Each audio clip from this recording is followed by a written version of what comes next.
Train to Busan တွေကဇွန်ဘီတွေကကျွန်တော်တို့အပြင်တဘာဝတရားကြီးထဲမှာရှိနေမယ်ဆိုရင်ရှုံးကြမလား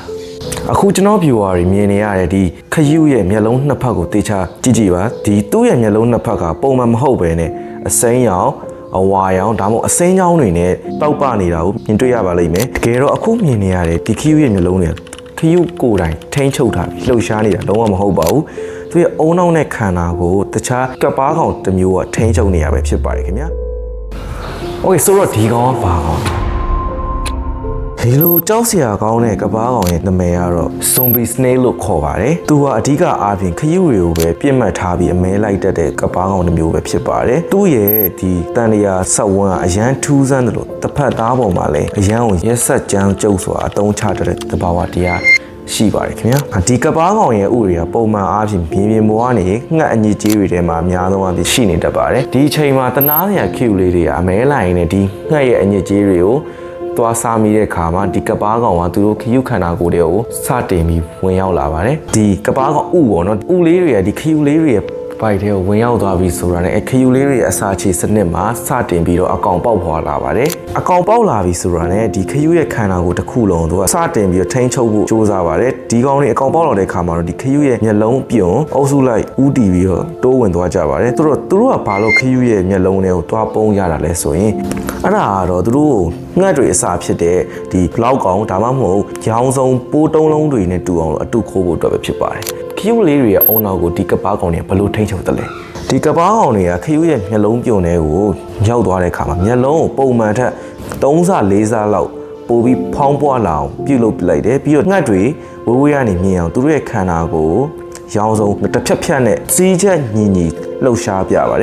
်ဒါတွေမကသေးပါဘူးဒီကပားကောင်ကတကယ်ကြောက်စရာကောင်းတဲ့အစွမ်းအခုမှအစာပြိုးတာပါသူကခရုရဲ့အာယုံကြော system နဲ့ဝင်ပြီးတော့ဒီဓာတုပစ္စည်းတွေကိုတုံးပြီးတော့စတင်ထိန်းချုပ်လိုက်ပါတယ်ပုံမှန်အားဖြင့်ကတော့ဒီခရုတွေကအလွန်ကြောက်တရားရှိပြီးတော့ရှက်တက်တက်ကောင်လေးတွေလည်းဖြစ်ပါတယ်များသောအားဖြင့်သူတို့မြင်တွေ့ရတာကဒီလူတွေနဲ့ဝေးရအလင်းရောင်မရှိတဲ့နေရာတခြားသားရဲတိရစ္ဆာန်တွေနဲ့ဝေးတဲ့နေရာမှာမြင်တွေ့ရလိမ့်ရှိပါတယ်ဒါပေမဲ့ဒီကပားကောင်ရဲ့ထိန်းချုပ်မှုကိုခံလိုက်ရတဲ့ခရုလေးတွေကဆိုရင်တော့အကြောက်တရားလုံးဝမရှိတော့ဘဲနဲ့လုံးဝအတိစိတ်မဲ့သွားတဲ့ဇွန်ဘီတစ်ကောင်လိုမျိုးဖြစ်သွားတာဖြစ်ပါတယ်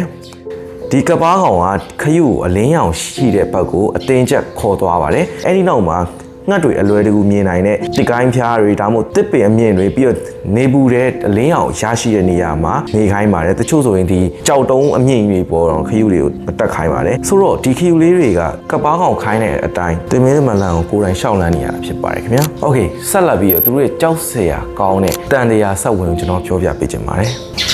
တစ်ကိုင်းဖျားတွေပေါ်မှာဒီခရုရဲ့မျက်လုံးတွေလောက်ကောင်လိုမျိုးတစ်ဖြတ်ဖြတ်နဲ့ရောင်စုံတောက်ပလာပြီးလှုပ်ရှားနေတဲ့အခါမှာဒီကောင်းငင်ပေါ်ပြန်တန်းနေတဲ့ငှက်တွေကဒီဟာကိုမြင်တော့ခါသူတို့အစာအနေနဲ့လာရောက်ပြီးခရုတွေကိုလာစားသုံးတယ်ဒီစားသုံးတဲ့အချိန်မှာလည်းအလွန်ထူးကြပါတယ်ဘာလို့လဲဆိုတော့ဒီငှက်တွေကခရုတစ်ကိုယ်လုံးကိုမစားပဲနဲ့ဒီမျက်လုံးတနေရာလေးကိုပဲကွက်ပြီးတော့စားကြတာဖြစ်ပါတယ်ဆိုတော့ထိုအခါမှာဒီကပားကောင်ရဲ့အကြံစီကပားကောင်ရဲ့မူလရည်ရွယ်ချက်ကအောင်မြင်သွားပြီဖြစ်ပါတယ်ဘာလို့လဲဆိုတော့ဒီကပားကောင်ရဲ့အရင်ကရည်ရွယ်ချက်ကဒီခရုရဲ့ခန္ဓာကိုယ်ငါးစာအဖြစ်အသုံးပြုပြီးတော့သူကမျက်လုံးသားမှာနေမယ်ဒီမျက်လုံးသားကိုငှက်တွေကလာစားတဲ့ခါမှာဒီကပားကောင်ငှက်တွေရဲ့ဝမ်းပိုက်တွေကိုပြန်ရောက်သွားပါတယ်သူတို့ရဲ့အဓိကရည်ရွယ်ချက်ကဒီဟာပဲဖြစ်ပါတယ်ခင်ဗျာငှက်တွေရဲ့ဝမ်းပိုက်တွေကိုပြန်ရောက်ချင်တာသူတို့ရဲ့အဓိကရည်ရွယ်ချက်ဖြစ်ပါတယ်ဒါကြောင့်ပြည့်မရှိတဲ့ခရုလေးတွေကိုအသုံးချလိုက်တာပဲဖြစ်ပါတယ်ခင်ဗျာဆိုတော့ဒီငှက်ပိုက်တွေကိုရောက်သွားပြီဆိုတာနဲ့ကပားကောင်ကစတင်ပြီးတော့မျိုးပွားပါတယ်ငှက်ရဲ့အစာချေစနစ်အစာအိမ်ထဲမှာကပားကောင်ကတန်းနဲ့ချီဥချပါတယ်ဒီဥချတဲ့ခါမှာဒီဥတွေကတစ်ဆင့်ငှက်ရဲ့အစာအိမ်ထဲကနေအစာချေစနစ်တွေကနေခြေဖြတ်ပြီးတော့ငှက်ကအညစ်အကြေးအဖြစ်နဲ့ဒီမြေပြင်ပေါ်ပြန်ဆုတ်ချပါတယ်ဆိုတော့ဒီငှက်အညစ်အကြေးတွေထဲမှာကပားကောင်ဥတွေတန်းပေါင်းများစွာပါသွားပါတယ်ဆိုတော့ဒီမြေပြင်ပေါ်ကိုပြန်ရောက်သွားတဲ့ငှက်အညစ်အကြေးတွေကိုခုနလိုမျိုးတစ်ဖက်ခရုလေးတွေကအစာအမှတ်နဲ့ပြန်စားပြီးတော့အစားမိတဲ့ခရုကခုနလိုမျိုးကပားကောင်ရဲ့အတုံးချခြင်းကိုပြန်လဲခံရတာပဲဖြစ်ပါတယ်ဒါကတော့အလွန်ကြောက်ဖို့ကောင်းတဲ့တဘာဝတွေဘဝတန်တရားဆက်ဝင်တစ်ခုလည်းဖြစ်ပါတယ်ခင်ဗျာကဲဆိုတော့ဒီနေ့မှာကျွန်တော်ပြောပြပေးသွားတော့တဘာဝတရားကြီးတွေကရက်ဆက်ကြမ်းကြုတ်တဲ့ဘဝတန်တရားဆက်ဝင်တစ်ခုကြောင်းပြောပြပေးတာဖြစ်ပါတယ်ခင်ဗျာကျွန်တော်တော့ Ivan ဖြစ်ပါတယ်ကျွန်တော်တို့ဗီဒီယိုလေးကိုအခုလိုချိန်ပေးကြည့်ရှုပေးတော့ကျွန်တော်ဘက်ကကျေးဇူးများကြီးတင်ပါတယ်ခင်ဗျာ